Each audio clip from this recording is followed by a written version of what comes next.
So now we're going to talk about the normal distribution. And you can see right over here on the left side of the screen here we have a normal distribution curve. Sometimes it's referred to as the standard bell curve. And the normal distribution is the most important of all probability distributions. And it's described by two parameters. The first is the mean, which is right here in the center. And then the standard deviations. -1 standard deviation, -2 standard deviations, -3 standard deviations, +1 standard deviation, +2, +3. And in addition to being the mean, this highest point on the curve is also the median and the mode, which you should remember back from chapter 2, I believe. So the idea here is that with the probability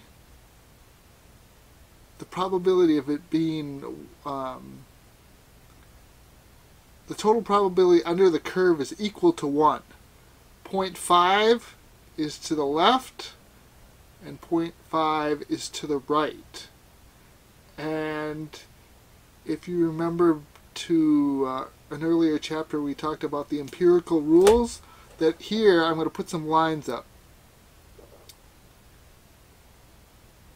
Right here on standard deviation of -1 and +1.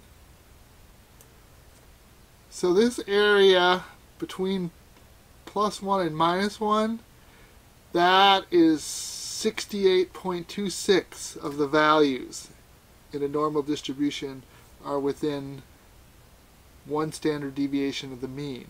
If we go out to 2 standard deviations, so we move it out to here, that includes 95.44% of the values.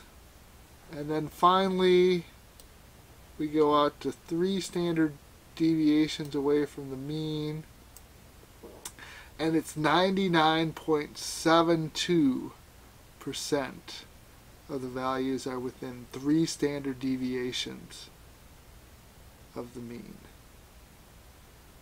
So the normal distribution is very important, and it's used a lot in statistics with different kinds of problems. The classic one is kind of dealing with the height of men and women, but there's other ones as well. Now,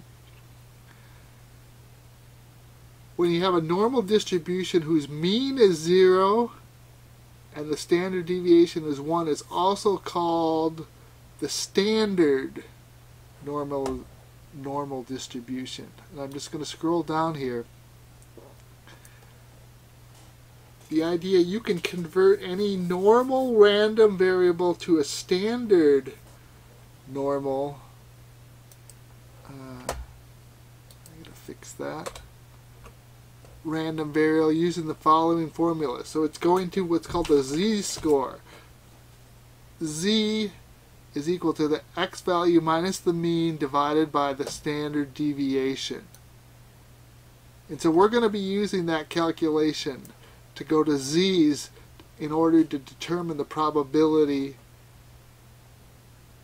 in some of the problems we're going to show. I'm going to demonstrate it with problem 7.4, and we can go on from there.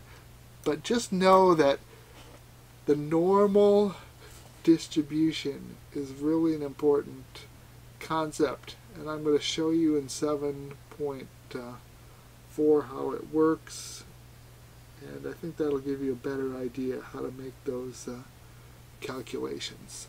So I'm going to stop here for now, and I'll do a separate video for 7.4.